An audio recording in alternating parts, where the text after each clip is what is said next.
Ngibingelele ngamukele kwi-Rio TV1 Stories, igama lami uNelo. Namhlanje ngihleli nosisi la usibhalelile.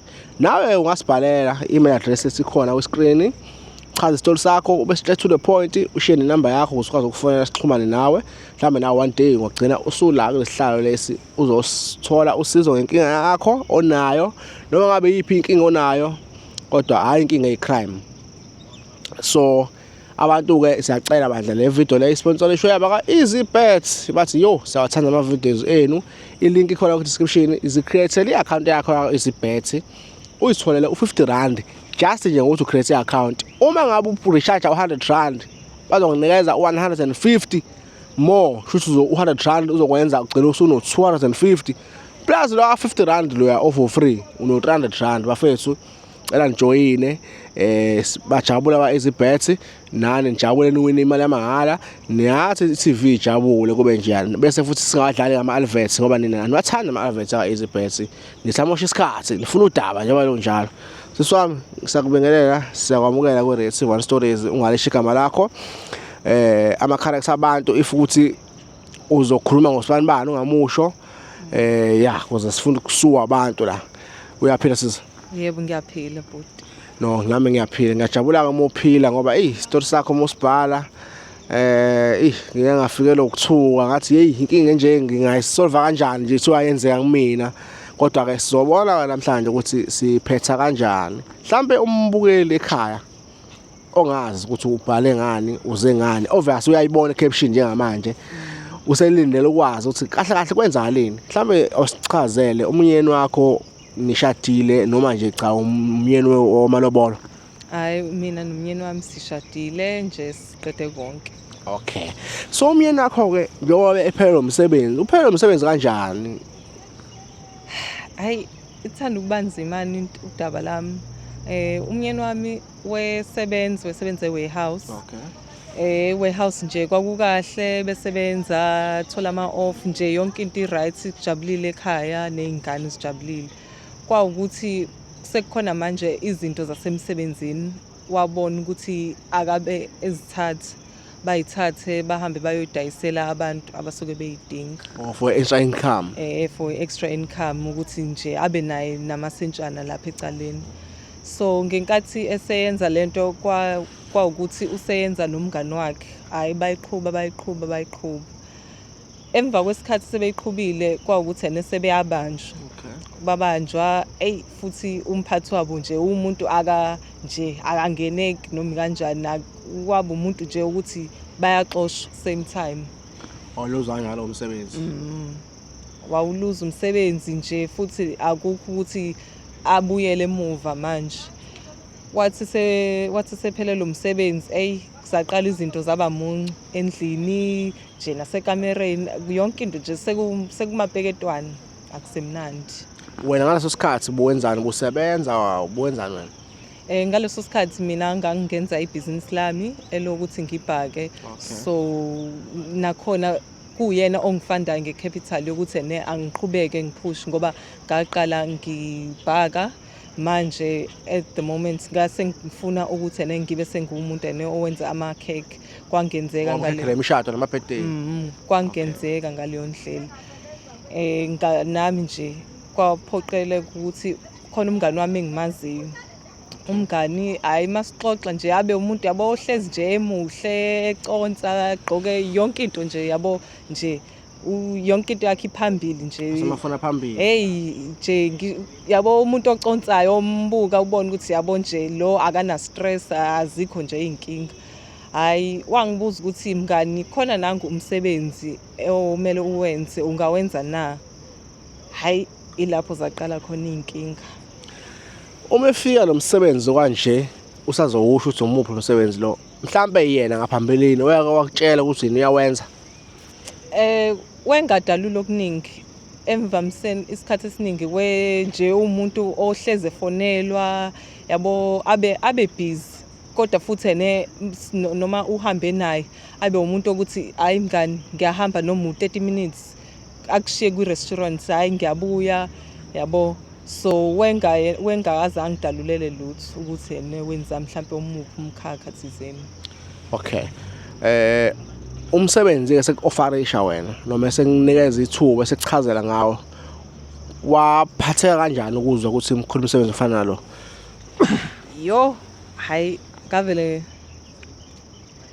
kanginako ungabazi ukuthi ngempela imina lona ngingakwazi ukuthi ngikwenze lo msebenzi yabo. Nganginemibuzo eminingi ukuthi abantwana bami bazothini, ekhaya bazothini nje, uyabo wonke umuntu uvela uzibuze kani ukuthi lo msebenzi like imisebenzi noma kungavamisile ukuthi uyithole, kodwa uyazibuza ukuthi lo msebenzi ngikakhona na ukuthi ngikwenze. So i-decision yakho yokuofarisha lo msebenzi wagcina wenze njani? Ayi ngayithatha phela. Ngayithatha ngoba iy'ngane zilambile nje nasendlini, yabo vele sibe siningi i-stress ukuthi izinto ngizohlanganisa ini kanjani, yabo ngawuthatha umsebenzi. Hayi good, angifuni uqamba ngawuthatha nje umsebenzi. Okay, kunomuntu oyibuzayo ukuthi lo msebenzi okhulunywa ngawo umsebenzi wani lo? Umsebenzi wakho, i-occupation yakho ibikuyini? Ungibuzelani kodwa? Hayi lo mbuzo umngani wami umsebenzi angiplaka ngawo ukuthi angihambe ngiyodayisa ngomzimba. Okay, shuthi uhamba udayisa emgaqweni. Hayi kona noma kungekhona emgaqweni, into efike yenzeke ukuthi ufike urente i-room and then leyo room inayo yonke into, ineshower, khona nanefoni yakhona eyokuthi ukwazi ukuthi nixhumanise nama-client akho. Okay. Nje akukona emgaqweni cha, kodwa nakhona kusafana ngoba yabo kusaqhubeka lo msebenzi ukuthi ngidayisa ngomzimba. Okay, ama-client phanithola kanjani mengabe niserumini? Nginenamba khona njengoba kade ngichazile ukuthi khona ifoni, so ngiba umuntu uba nenamba. Mawufika kuleyo room, leyo number iyona nikwazi ukuthi nixhumanise nama-client. Ufike umuntu aye kwi-website yethu bese abhalise asi-request kanjalo. Okay, bese yakufonela bese umnikeza inamba. Okay, afika ama-client ngokuhlukahlukana kwawo. Ayafika wona ama-client kukona ukuthi nje kuba nalokho ukuthi uzibuza ukuthi okay lo muntu wenzani lana, how akanayo mhlawumbe umndeni, kodwa nje uyafika. Okay.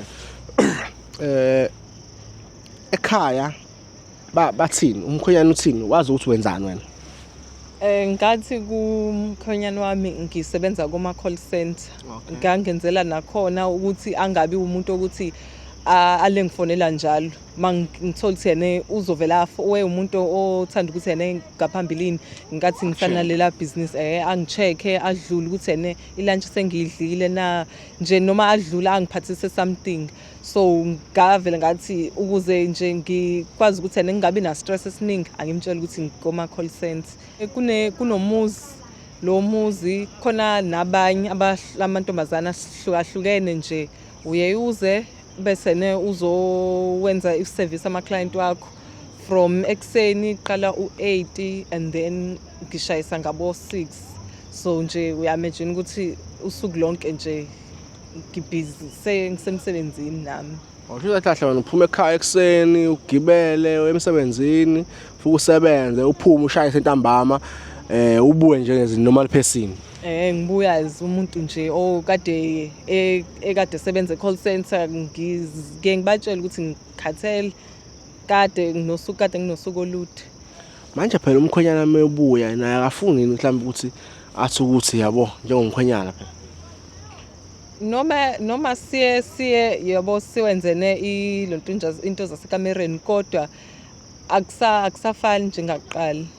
Ngoba ngibe nalo ukuthi okay noma esuke efuna, but vele kade ngibhizi ngisebenza, so nje suke sekugcina icala. Kanti naye futhi uye-understand vele ukhathele. Hayi phela suke ngithi hayi ingcingo kade ziningi, so iyona inkinga yami nokuthi ngizomtshela kanjani. Okay, ngokuzwa kwesitori njengamanje ngibona ngathi kusahamba kahle noma phela lokho kwenzayo kuyimfihlo komkhonyana wakho. Inkinga kephi kahle why thina usibiza la ekhaya ukuthi sizokulekelela, sikulekelelaphi mekunje?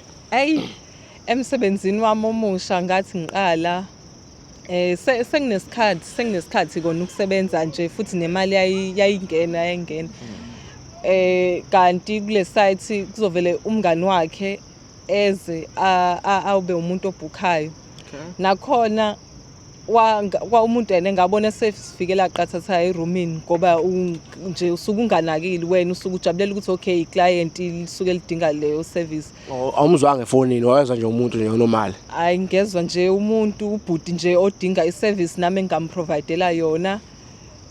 Wathi sefike umuntu asethelekile kanti sekulate sekungena umuntu wrong kahle. Ngaphambilini ongazocabanga ukuthi kuyokwenzeka kufika umuntu omaziyo mhlawumbe ihlobo mhlawumbe umuntu ozogibela naye eTexini mhlawumbe umuntu ofunda naye ongazocabanga lokho. Hayi ngangaze ngicabanga ngoba ngangithi hayi ngoba nakho ngithanda ukuqhela ngeke. Okay. Uma evula umnyango umbona noma uqondana kweni kwamehlo ukuthi angazi noma kwakuvuleka umnyango noma kwenzakalani but uqondana kweni kwamehlo kwafikana kuwena. Yo. Wathi evula isicabha nje ngase kunakho ukuthi hayibo kungaba yini ukuthi ene ngiyalingwa yini usibani lo hayi umuntu kanti sekulate vele usekhokhile senze yonke into kwaphoqa ukuthi angisale sengiqhubeka. Uthini yena? Hayi phela ngaleso sikhathi kwakunakho ukuthi wedidekile kwakunakho ukuthi hayibo kwenzakalani ngiyacabanga ukuthi nami nje ilook anginikeza yona yayinakho ungabazi ukuthi hayibo ngempela uyena lo nje waba umuntu emva kwesikhathi waqala naye ke manje nje usengibalela lokho angibalele lokho bothi yabo manje sekuqala yabo umuntu osengimelele entanyeni sengiyabona ukuthi hayibo nayi. Okay ma wait asize step by step. Uma sebonza wena usubonza uyena uthi qhubekani kwenzakalani sifuna le part la usebhadalile nje phela ngabhadala umuntu athi hayi cha ngiyabonga umfazi womfowethu lo umfazi wamngani wami lona hayi cha ngiyabonga ngiyaluza ngiyaphuma noma ngifuna imali yami. Uthini nina uthini ziyakhala manje kwasekonakele vele kwasekonakele but nawe nje kwasekonakele hayi wafaka mina manje nawe mangathi nje usise uma ukuthi ene usothi isivele isiphezulu hayi kwasekulate kona kwasekulate nalwenza ucansi naqeda wena mhlambe wawucomfortable onjani wena? Ay ngangathandisi ngoba ngavele ngazibonela ukuthi ayi angithathe into eyisiphuzo esidakanayo ukuze nje yonke into ngidlulise ngirelax ngikhululeke nami. Wathini yena ke wena wabonga wajabula wathini? Wakhokha sekhokhile vele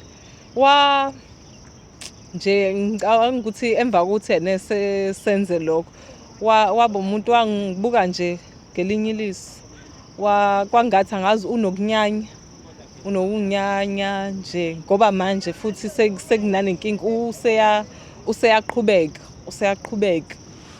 umuntu aqhubeka kanjalo ekunyanya kwenzakalani?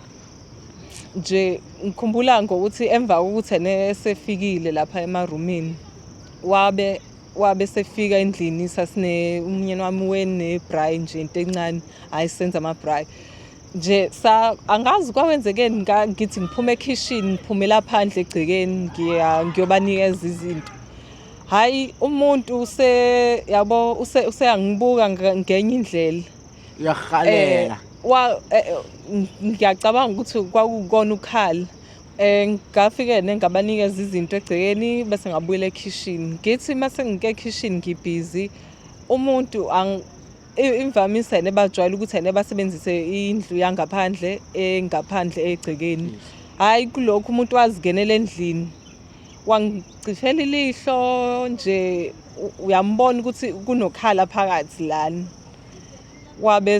wabese yasho ukuthi wena sikumele ukuze imfihlo yakho ngigcine kumele wenze ukuthi ene uhlezi ungijabulise ngani na ngale service yokuthi ene ngiqhubeke ngilonto nje ngilale nawo inkinga manje nje usengithatha kancane. Usikulala nawe njalo futhi. Hey, usevela afuna ufona noma yinini. Kangokuthi uke wangifonela ngokunye. Sasithe sihamba nomndeni wami, sihambe nezingane. Wangifonela, wavele wathi ukuze ngingamtsheli umnyeni wakho, woza manje la sikhona ngoba ngiyakhumbula sasiye e-mall thizeni engengisho igama. Sikhiphe nje izingane. Hayi, umuntu wathi ukuze ngingamtsheli ubafo ngimfonele ngihlangane nami endaweni nje. Kwamele ukuthi ngikhande nami sami story sokuthi ngizonyamalala kanjani leso sikhathi. Masifika lapho umuntu waqhubeka wavele wafuna ukuthi alale nami. Wavele wangakhokhi kulokho. Ngathi ngisabathe imali. Hayi. Akafuni ukukhokha. And sekuyinto engibona ukuthi nje siyandi ngoba nje noma yinini nje. Noma yinini. Mefuna nje anytime is tea time kuyena. So wena usaba ukuthi okay, qala bona nomnyeni wakho bangani ngempela noma nje bazwana nje. Hey, bangani ngempela. Labantu babesebenza ndawonye. Basuke emakhaya afanayo so nje bane relationship yabo end akade bayiqala. Emothi emakhaya usho ukuthi bawomkhaya. Bawomkhaya. Okay. Basuke esigodini esisodwa. Okay. Manje wena why umnikeza lo guy lo ekubeni if naye angathola umkhwenyana wakho ukuthi naye wenza into enje kumwakoto wakhe angaba neproblem naye. Why wena ungayiboni kanjalo? Angiyiboni kanjalo ngoba mina ngiyibona ukuthi kumele ngivikele owami umshado. So njengoba ngisongela ukuthi uzomtshela. Ngiyabona ukuthi in order ukuthi aqhubeke angamtsheli aqhubeke athule. Kumele nami ngimnikeze lento ayifunayo. If wena ungatshela umkhwenyana wakho ukuthi kunomlisa owenza kanje, ubona ukuthi bangazwana yini ngoba ngeke bazwane nabo. Naye vele wrong njengawe wrong nawe. Wrong impela kodwa uyabaza abantu besilisa uyovele mhlawumbe akhave ngokuthi ngangimthatha ngokuthi umuntu vele odayisa ngomzimba so vele umsebenzi wakho ukuthi alali nabantu akhokhelwe imali. So angiboni nomnyeni wami angiboni ukuthi uyoba umuntu oyobe senakho ukuthi ubekade sengasangikhokheli. Yena okwakhe uyokudinelwa nje. Umina oyomdinelwa. Mocanga umkhwenyana wakho mase athola ukuthi wena udayisa ngomzimba. Let's alone ukuthi unilala nomngane wakhe. Angaphatheka kanjani? Angicabanga ukuthi ngingabhidlika izinto eziningi. Ngaphela nya. Okay. So njengamanje wena ufuna sikusize lo guy lo ayeke ukukuhlukumeza aphume kuwena noma ufuna sikusize sitshele umnyeni wakho ukuthi unoguy okuhluphayo ngoba wena awumdayiselile kanje. Ufuna sitshele bala. La ngifuna usizo engilidingayo ukuthi ngikwazi ukuthi sitshele lo mngani wakhe angiyeke futhi angabe umuntu cause usevamisile ukuthi afike endlini nje noma yinini usefika noma engekho uyazi ukuthi uvele afike athi ngiyeza lapho mangithi ngamtshela ukuthi hayi umnyeni wami ukhona athi ngiyazi ukuthi akekho ngoba sekade sengimfonelile ukuthi ngimbuze ukuthi ukhona. So uyafika noma engekho afuna ukuthi silale endlini embhedeni nomyeni wakho. Uyacabanga ukuthi usefuna ukuthi ngithathe umsebenzi kuyise endlini. So nje sekuyi homework. Sengifuna ukwazi lana ine process okutshela umngani wakhe umyeni wakho. If umyeni wakhe angathola awukho worried ngalokho. Kona kuye kungishaya ukuthi uyophatheka kanjani. Uzothini kodwa futhi at the same time ngithi until ngize ngithola umsebenzi ngeke ngikwazi ukuthi ngiwuyeke lo ngiwenzayo. Okay, let's say lekhaya siyakusiza samtshela uguy lo mngani naye uyabona into ayenzayo ithi wrong eyayiyeka. Wena uzoqhubeka futhi udayisa. Ngizoqhubeka but ngizoqhubeka awukho omunye umsebenzi engikwenzayo kwamanje. So okay. Ngiyezwa even negama alikho comfortable ukuthi ulisho nawe lento oyenzayo uyithanda kahle. Okay, isitori sakho sisasizwa. Lekhaya sijudge umuntu kodwa siyalekelela nama-advice siyawanikeza if ekhona. So comment section sicela abantu bangayi kuthiwa igama lesiZulu bangahluleli bangajaji, kodwa sicela ama-advice ukuthi le ndaba le yiphi i-solution e-right for yona. Ukutshela both umkhwenyana nomngani, noma ukutshela umngani ahlehle uqhubeke nomsebenzi, noma wena ukutshela umngani ahlehle ubuthola umsebenzi omusha. Yona